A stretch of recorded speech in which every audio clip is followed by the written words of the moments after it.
What's up, folks? I'm Dwayne, I'm Alicia. and this is Blackboard Gaming, where we teach you about all these great board games that are out there. Waiting to be played by you and yours.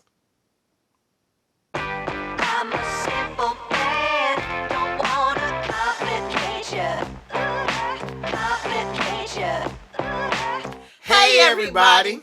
A few weeks ago, Dwayne and I attended the retirement party for one of my colleagues. One of her teacher friends.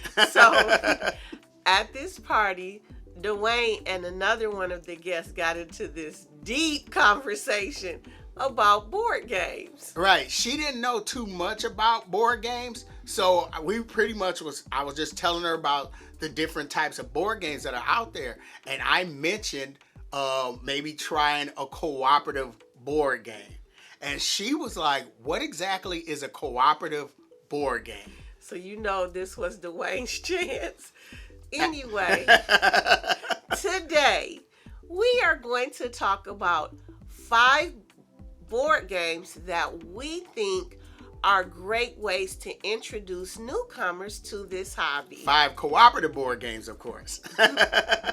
Now, we're not going to talk about the cooperative board games, that classic ones that brought us into the hobby. Like Forbidden Island and Pandemic. Yeah, we're not going to talk about them. We want to highlight some games that came out in recent years. You know, some newer cooperative board games. And so, we're going to talk about 5, but then I have 3 honorable mentions. Okay. What? Okay. 3? No. Okay. So, when coming up with our list and discussing it with you, I frequent my local board game stores. So I was asking some of the workers there or people that frequent those stores if they would suggest a entry-level cooperative board game that's come out recently, which would they pick? And they came up with some really good choices, so I figured I would include those 3 also. Y'all, he always find a way. No, I think it's a good way, and you know. I mean, I'm gonna give it to you, but y'all, he always find a way. Okay, so without wasting any time, we're gonna start off with those 3 first. Now, the first one is I go to one of my favorite board game spots called Opal Groves, and I asked the guys there, and Rowan suggested Beacon Patrol. Okay. Suggested this one, Beacon Patrol. Okay. And I think this is the lightest one.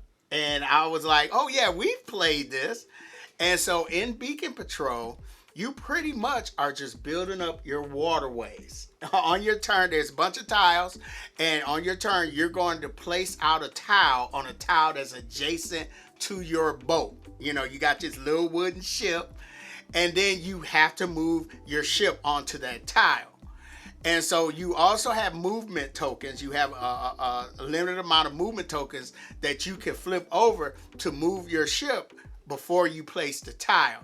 And what you're trying to do is build up this big, huge waterway, you know, sailing your boat around islands and stuff. And buoys. Yep. And then when you run out of tiles, you're going to score points. You're going to score a point for every tile that is surrounded orthogonally on all sides. And then if that tile has a buoy, you get 2 points. And if it has a lighthouse, you get 3 points. And pretty much all you're doing is trying to beat your best score. So this game is very family weight. Yes. It's very cute. And honestly, y'all, it reminds me of a jigsaw puzzle. So he gets brownie points for that too. So I thought Rowan made a good choice with this one. So now at my other board game spot, Vault of Midnight, you know, I asked the employees there, and Matt gave me this game, this choice right here, which is a game you're not going to play. And that is Horrify. Now, of course, fall is right around the corner. Which means Halloween is yep, coming. and I'm looking forward to getting my horror games to the table. Now, in Horrify, you going up against these different movie monsters. there's Dracula, there's a creature from the Black Lagoon, the Invisible Man. And so what you're doing is you have action points that you're going to spend to move around the map to these different locations, and you're going to be picking up items, and these items have different strengths. And so pretty much you're trying to defeat the monsters, and every monster in the game has a different way to defeat it. Like Dracula, you got to go to wherever he has 4 coffins. You have to go to the coffins and destroy them. Or the black creature from the Black Lagoon, you got to find his lair before you confront him. And the items, how you defeat them is you're getting rid of items. You're spending items, and based on the strength level. So it would take like to break the coffins. It takes like 6. Okay. But you can play as many items in order, and if they equal 6 or exceeded it, you destroyed that coffin. Okay. And so, like I said, it's a difficult. They recommend you start with Dracula and Creature of the Black Lagoon, and there's very variable difficulties levels. So you could play with some of the other monsters, or you can play with more than 2. You can go to 3 monsters, and if you're crazy, you can throw 4 monsters in there. Okay. You know, and that's pretty much it. Also, there are these people that show up, so it has a pick up and deliver aspect. And so somebody, there's no social media going on here. No social media, no phones. So nobody's getting the heads up that the monsters are out there. This is set in that time. Okay. So pretty much this is I'm looking forward to playing this game. And the reason, this is probably the oldest game. I want to say it might have came out in 2018, but they keep coming out with reiterations of it. So they just released Horrify Dungeons and Dragons. Okay. So I figured that was a great choice on Matt's part. Okay. Now, at my other local board game spot, Eternal Games, that's where we do our Tuesday night board game meetup. And so I asked Chris, one of the guys that frequents there, really good friend, and he suggested this one. Now, if your partner is into this IP, then you have already won half the battle, okay? And that is Lord of the Rings, Fellowship of the Ring, trick-taking game. And like I said, this is a trick-taking game where you're playing through the whole story of the first movie, Fellowship of the Ring. And so people, they get dealt cards, and whoever has the ring, they're immediately Frodo. Because, Frodo is the guy that has to get the ring to the mountain. I can't remember the name of the mountain, so I just lost cool points. I'm sorry. But I played this once. I want to get more plays, and I think we did like four rounds of it, and I really, really did enjoy this. Now, I know you don't really do trick-taking, and I know you don't do Lord of the Rings. So, like I said, but this was a great choice by Chris, and I'm going to get this back to the table very soon. Okay. All right, so that is the 3 that was suggested by our wonderful folks at the various board game spots in my area, So, you ready to get started on our list? I'm ready. All right. So, this first one is the more complex one, but I think the theme is what brings people's in. And we've had success introducing this game, and that is the art project. So the art project, cooperative. You want to take this one? No. Okay. The art project is pretty much we are we the police? No, we're not the police. But art masterpieces have been stolen, and we're trying to get them back from the thieves. Yeah, we're working together, Ocean 11 style, and we have to locate these art pieces and recover them. And we're dealing with this criminal group called the White Hand. Enterprise called the White Hand. And so each player at the start of each round, each player gets, is it 1 card? No, we draw 2 cards. We draw 2 cards and we pick one, and we look at the resources that we can get and the cost. And one of the things that we have to do when we go to certain cities is we have to fight the white hands. Yeah, so we share resources. There's 3 different resources. There's gasoline cans for movement. We're moving around this map, this city that has these different gasoline. locations. Yes, gasoline Okay. cans. And then we got the guns to help us fight. to fight the white hand. And then we got walkie-talkies that call in some help. You know, we might have to call in some help. And there's 6 of each resource. So we pretty much have to discuss, like we draw 2 cards and we're going to discard 1 card, but we talk about which card we're going to play into this row, you know, this column. And some cards cost a certain amount of resources. Some cards will gain us some resources. Some cards will put the white hand in certain locations in the city. And there's different cities. They each have a different symbol. So we know ahead of time, we can look at our individual cards and know whether it's going to put white hands at a certain city. So that's part of our strategy as we discussed. Yeah, and that's the cool part of it, because it does promote player interaction. You are discussing, and then once we lay the cards out, we're going to lay them in a way where the symbols that matches the cities are visible. And if ever we get a trio of a specific symbol, that means we've discovered one of the art pieces, and we're going to place it out on the map. So now we're trying to move over there, but at the same time, when we get there, we got to deal with the white hand. So our goal is to recover, I think it's 5.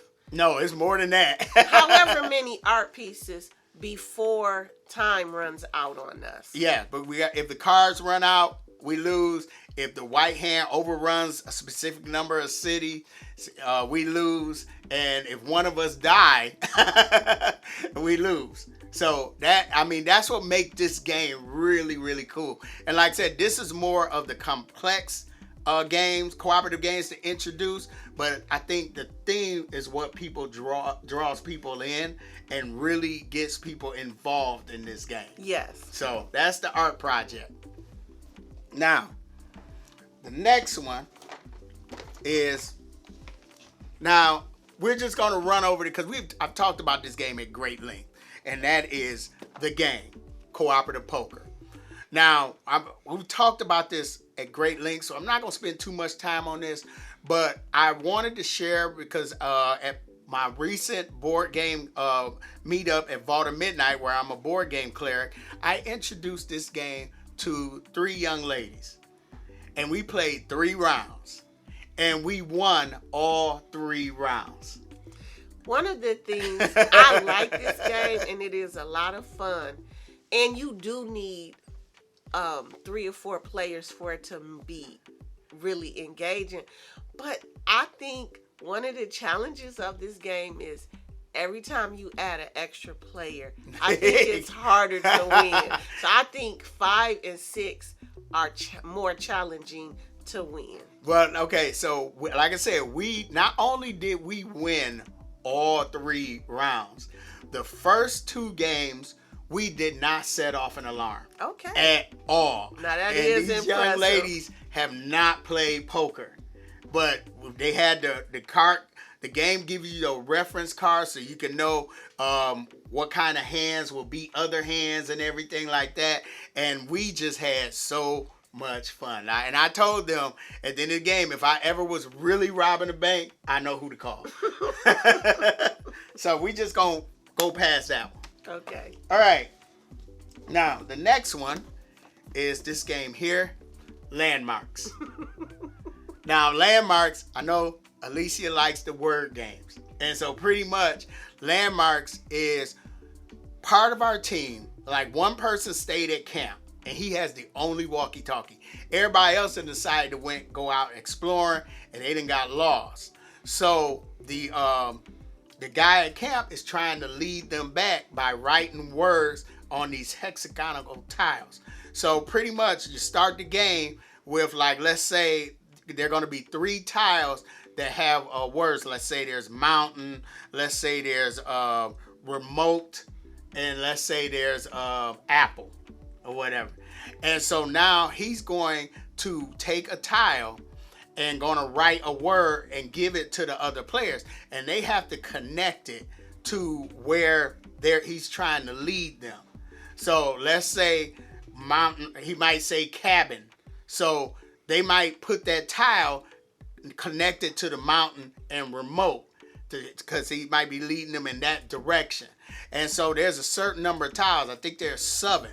And if that's represents your water supply. So if he goes through all them tiles and you guys have not made it to camp, you run out of water. Yeah, you pretty much And run out you of water. lose. So there are spots on the board that's only known to the guy with the remote, because he got the map also. He knows where there are the water holes. He knows where the camp is. There's also some treasure. So you want to come back to camp with at least one treasure. So there's also some curses. So if you come back to the camp cursed, you lose. So for me, the fun in this game is after the round has ended and people are discussing, oh, you put that there because you were trying to get us to go to the mountain area. I thought, when you find out what people were thinking, that is so hilarious. So yeah, it's all about the guy with the map is trying to save his folks, And this is a great cooperative game. So there you go. Now, the next one is a game called, I think this is probably one of the lighter ones too. And we just recently had highlighted this at our board game meetup, is Blob Party. Now, I haven't played this one. I have. So Blob Party, everybody is going to get a blob of clay. And then they're going to get a googly eye that matches their player color, and they're going to put it onto that piece of clay. So everybody has their own piece of clay with googly eyes. Okay. Right. And so in Blob Party, there's going to be a category, and then there's going to be a word. So let's say category might be popular character, and the word might be green. So people might come up with Kermit the Frog. Everybody has to come up, the Grinch, the Hulk, the Green Ranger maybe, I don't know. And so people are going to write their clue secretively. And then when everybody reveals it, everybody that has written the same answer, so let's say 3 people wrote the Grinch, like you say, then they get to take their pieces of clay and combine them into one. And so now you got this piece of clay with 3 googly eyes on it. But the thing is, now the game's going to go 7 rounds. And so for the next round, the people that are now a blob, they coming up with an answer together. While the other people that maybe have put the Hulk or they put Kermit the Frog, they still trying to come up with the answer. So, but they trying to match everybody. And at the end before 7 rounds is up, you trying to get to the point where everybody has combined. Okay. This is a really cute game. And like I said, I played it. I enjoyed it. I think that is a great game to introduce the folk. That sounds like it would be a lot of fun. Yeah. So now the last one, that's our 5, right? Yep, that is our 5. Okay, the last one, of course, is a game we've talked about before, and that is Bomb Busters. Now, Bomb Busters just won the Spiel des Jahres, which is the German game of the year. It's like a introductory game, pretty much. Oh, wow. Yeah, and guess what game it beat out? Flip 7. Oh, okay. Wow. Which I understand, because I think Bomb Busters is more of a board game. So I think it really deserves the award. And so in Bomb Busters, we are cooperatively trying to defuse a bomb. And the thing is, we each get dealt a number of wires. We're going to get wires, and we're going to place them secretly from the other players. And then on your turn, you're going to point to somebody's board to the wires that you don't know their numerical value. I think they're numbered from 1 to 12. And you're trying to cut the same wires with the same number. So you might point to somebody and say, hey, I think that's a 6 wire. And if it is a 6 wire, if there's 6 wire, they reveal it, and then you reveal your 6 wire. So you've cut that 6. You've cut that wire. But let's say it happens to be a 5. They reveal it, they don't know it's a 5, but then the countdown goes down. And so we want to make sure that clock doesn't get to 0, or we blew up and we fail. Now also there's yellow wires, and then there's the red wire. If the red wire ever gets cut, we just blew up. Wow. Period. And so this is a great game that we've introduced, and people have really, really loved it. So I think I'm all on board on this. All right. Okay. All right. So that is our 5 games. That is our 5 games that we have. What about what? What about Sky Team? You got an honorable mention. Okay. Is that what you're saying? Yes. Okay, just call it for what it is. Honorable mention. Okay. I have an honorable mention. I just don't feel like you can talk about entry-level cooperative games without talking about Sky Team. No, I get it, but what I was trying to do is incorporate, talk about introductory cooperative games that incorporate more than 2 players. Okay. Whereas Sky Team is a 2-player game. It is a 2-player Hold on, game. I'm going to go get it, just so you can talk about it. Hold on, I'll be right back. It's sitting right over here. Right over here. Just off camera, where the other game's at. So there you go. Go ahead, talk about your Sky Team.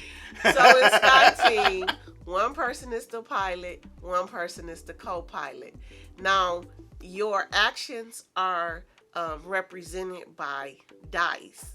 And so what you have to do, you talk about ahead of time what your goals are, and then you have screens. So each of you roll your dice, and you take turns placing your die. Yeah, the other player doesn't know what value dice you have. So once you've stopped your discussion and rolled your dice, you're not talking to each other. So the only way we communicate is, so for instance, we have to balance the plane, so we have to get it to 0. So if Dwayne, one of us throws out a 6, the other one might have to throw out a 3 to get the plane back to balance, because it tilts based on the higher number. The difference, yeah, based on the difference. So if you're playing, you gotta land the plane flat.